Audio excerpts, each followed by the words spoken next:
ছয়টা দোয়া এবং জিকির আছে, যেই দোয়া জিকিরগুলো কোরআন হাদিসে বর্ণিত সকল দোয়া জিকিরের খোলাসা, সারমর্ম এবং নির্যাস।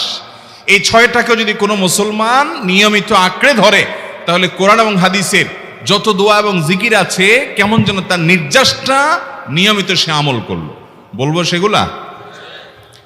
এই ছয়টা দোয়া এবং জিকিরের মধ্যে সর্বপ্রথম হলো নবী করিম সাল্লাল্লাহু আলাইহি সাল্লামের প্রতি দুরূদ প্রেরণ করা। নবীজি সাল্লাল্লাহু আলাইহি সাল্লামের প্রতি দুরূদ প্রেরণ করার আমল এরকম আমল, আপনি যদি সারা দিনে শুধুমাত্র নবীজির প্রতি দুরূদ প্রেরণ করার আমলটাই জিকির হিসাবে সবচেয়ে বেশি করেন, দোয়া হিসাবে যদি এটাই আপনি সারাদিন করতে থাকেন, তো আপনার জন্য যথেষ্ট হবে। আল্লাহর কাছে আর কিছু না চাইলেও চলবে, আর কিছু না চাইলেও চলবে। দুরূদ মানে হলো নবীজির জন্য দোয়া করা। ভাই, আল্লাহ তার হাবিবকে রহম করবেন, আপনার আমার দোয়ার দিকে আল্লাহর তাকানোর কোনো ঠেকা আছে? নবীজি কি আমাদের দোয়ার কোনো মুখাপেক্ষী? কিন্তু আমরা তার জন্য দোয়া করলে ওই চান্সে আল্লাহ তাআলা আমাদের প্রতি অনুগ্রহ করবেন। একবার না, আপনি নবীজির প্রতি একবার রহমতের দোয়া করবেন, একবার দুরূদ পাঠ করবেন। মান সাল্লা আলাইয়া মাররাতান সাল্লাল্লাহু আলাইহি আশারা। নবীজি সাল্লাল্লাহু আলাইহি সাল্লাম বলেছেন, একবার আমার জন্য তোমরা দোয়া করলে, আমার প্রতি দুরূদ পাঠ করলে, আল্লাহ তাআলা তোমাদের জীবনে 10 বার 10 জায়গায় 10 টাইমস তোমাদের উপরে আল্লাহ তাআলা অনুগ্রহ করবেন। আপনি টেরও পাবেন না কত জায়গায় আল্লাহ অনুগ্রহ করেছেন। আল্লাহ বাঁচাই দিয়েছেন, একটুর জন্য শেষ হয়ে যান নাই। ওই যে দুরূদ পড়ছেন, আল্লাহ তাআলা রক্ষা করছে, আপনি খবরও নাই। আল্লাহ তাআলা আপনার প্রতি বিশাল একটা দান করছে, আপনি লক্ষ্যও করেন নাই। ওই যে দুরূদ পড়ছেন একবার, 10 বার রহমত হবে। এভাবে যত দুরূদ পড়বে সে তত রহমত এবং অনুগ্রহ পাবে। এক সাহাবী বলেছেন, ইয়া রাসূলুল্লাহ, আমি আমার দোয়ার কত অংশ আপনার জন্য রিজার্ভ রাখবো? আমি তো আল্লাহর কাছে অনেক কিছু চাইবো, অনেক কিছু নিবেদন করব, আপনার জন্য যেন আল্লাহ রহমত নাজিল করে, এটাই হলো দুরূদ। এই দুরূদটা আমি কি পরিমাণ রাখবো? 4 ভাগের 1 ভাগ, 3 ভাগের 1 ভাগ, অর্ধেক? এরপরে সাহাবী বলছেন, আসলে যদি সবগুলোই করি, উনি এক একটা পার্সেন্টেজ বলছেন, আর নবী করিম সাল্লাল্লাহু আলাইহি সাল্লাম বলছেন যে, তাকে বোঝাচ্ছেন যে আরো বেশি করতে পারলে ভালো হয়। তো সাহাবী বাড়াইতে বাড়াইতে শেষ পর্যন্ত বলেন যে, আমার দোয়া যদি সবগুলো আপনার জন্য করি, আমি যদি আর কোনো দোয়া না করি, শুধু আপনার জন্যই দোয়া করি, নবী করিম সাল্লাল্লাহু আলাইহি সাল্লাম তাকে সুসংবাদ দিলেন যে, তাহলে তোমার আর কোনো সমস্যা থাকবে না, সব সমস্যা দূর হয়ে যাবে, তোমার কোনো পেরেশানি থাকবে না।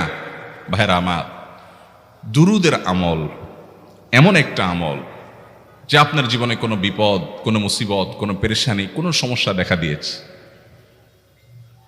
আপনি যদি দুরূদ পড়তে থাকেন, কোনো কিছু মনে আসছে না, অনেক সময় ছাত্র জিজ্ঞেস করে, ভাই পরীক্ষার হলে পড়া ভুলে গেছি, কি করবো? আমি দুরূদ পড়া শুরু করেন।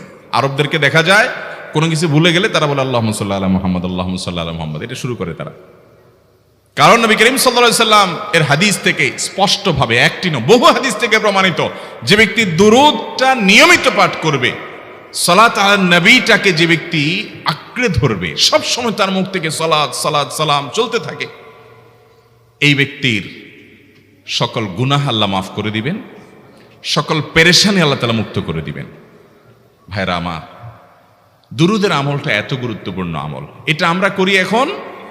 অনেকে আছেন যে আনুষ্ঠানিকতা যখন থাকে দুরূদের, মিলাদের, তখন একটু সালাত আলা নবী যেভাবে করেন। আর বাকি অনেকে আছেন যেগুলো করারও কোনো খোঁজ খবর নাই। দুরূদ বেশি বেশি করে পাঠ করবো তো ইনশাআল্লাহ। সবচেয়ে শ্রেষ্ঠ দুরূদ, সবচেয়ে উত্তম দুরূদ হলো দুরূদ ইব্রাহিম, যেটা নামাজে পড়েন। আর সবচেয়ে সংক্ষিপ্ত দুরূদ হলো সাল্লাল্লাহু আলাইহি ওয়াসাল্লাম। এছাড়া নবীজির প্রতি দোয়ামূলক যে কোনো দুরূদই আল্লাহর কাছে গ্রহণযোগ্য হতে পারে, যদি দুরূদের অর্থের মধ্যে, কথা বলার মধ্যে খারাপ কিছু না থাকে। দুরূদের নামে অনেকগুলো দুরূদ প্রচলিত আছে বিভিন্ন বই পুস্তকে, অমুক দুরূদ পড়লে অমুক এত নেকি হয়, বা অমুক দুরূদ পড়লে এতবার পড়লে ওই বিপদ দূর হয়। এগুলো কোনো হাদিস নির্দেশিত না, এগুলো হয়তো কারো তাজরিবা, অভিজ্ঞতা নির্ভর। কিন্তু হাদিস নির্দেশিত দুরূদ হলো দুরূদ ইব্রাহিম, আর সবচেয়ে সংক্ষিপ্ত দুরূদ হলো সাল্লাল্লাহু আলাইহি সাল্লাম। অর্থের ভিতরে যদি খারাপ কিছু, শিরকের কিছু না থাকে, নবীকে আবার আল্লাহর পর্যায়ে পৌঁছানোর মতো গুমরাহি যদি না থাকে দুরূদের অর্থের মধ্যে, তাহলে যে কোনো দুরূদই আপনি আল্লাহর কাছে পেশ করতে পারেন। তাহলে 6টা দোয়া হলো কোরআন হাদিসের শত শত সহস্র দোয়ার নির্যাস এবং খোলাসা। তার 1 নম্বর হলো দুরূদের আমল। করবো না বেশি বেশি ইনশাআল্লাহ? আমার জীবনে বহুবার এমন হয়েছে, বহুবার এমন এমন বিপদ যে দেয়ালে পিঠ ঠেকে গেছে, এখান থেকে উদ্ধারের কোনো পথ আর চোখের সামনে দেখা যাচ্ছে না। আমি এই আমলটি, এর পাশাপাশি ইস্তেগফারের আমল যেটা দ্বিতীয় নম্বরে বলবো আমি, এই দুটি আমল কন্টিনিউয়াসলি করে গেছে, হরদম প্রতি নিঃশ্বাসে নিঃশ্বাসে, বাস টয়লেটের টাইম বাদে বাকি ফুল টাইম এটা দুরুদ এবং ইস্তেগফার অব্যাহত রাখছি। আল্লাহ তাআলা এমন ভাবে অলৌকিক ভাবে উদ্ধার করেছেন যে আমার কল্পনায়ও আসে না যে এখান থেকে এভাবে হেল্প হতে পারে। ভাইরা আমার অভিজ্ঞতার 2 পয়সার কোনো মূল্য নাই। আমার অভিজ্ঞতা কি আসলো না আসলো এটাতে কিছু আসে যায় নাই। রহমতুল্লিল আলামিন আল্লাহর রাসূল আল্লাহর নবী ওয়াদা করেছেন যে আপনার পেরেশানি দূর হবেই হবে ইনশাআল্লাহ। অতএব দুরুদের আমল বেশি বেশি করবো না ইনশাআল্লাহ। নাম্বার 2, ইস্তেগফার। ইস্তেগফার ইস্তেগফার এটাও বেশি বেশি করতে হবে, দুরুদও বেশি বেশি করতে হবে। দুরুদের ব্যাপারে নবী করিম সাল্লাল্লাহু আলাইহি সাল্লাম এক হাদিসে বলেছেন, আকসিরু আলাইয়া মিনাস সালাতি মিন ইয়াউমিল জুমআতি ওয়া লাইলাতিল জুমআহ। জুমার রাতে আর জুমার দিনে, অর্থাৎ বৃহস্পতিবার দিবাগত রাত আর জুমার দিন শুক্রবার, এই সময়গুলোতে তোমরা আমার প্রতি বেশি বেশি দুরুদ পাঠ করো। এই যে নবীজি বলছেন বেশি বেশি পাঠ করো, তাহলে দুরুদটা বেশি বেশি পাঠ করতে হবে। ঠিক একইভাবে 2 নম্বর যেটা, দ্বিতীয় আমল যেটা ইস্তেগফার, এটাও বেশি বেশি করতে হবে।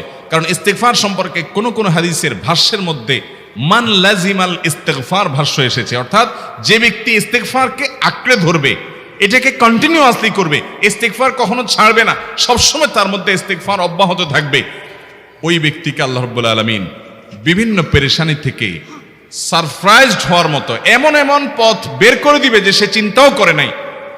তার পেরেশানি থেকে মুক্তির পথ আল্লাহ তাআলা দেখায় দিবেন। ইস্তেগফার কিভাবে করবেন ভাই? ইস্তেগফার এমন একটা আমল, এটা ছাড়া তো আমাদের উপায় নাই ভাই।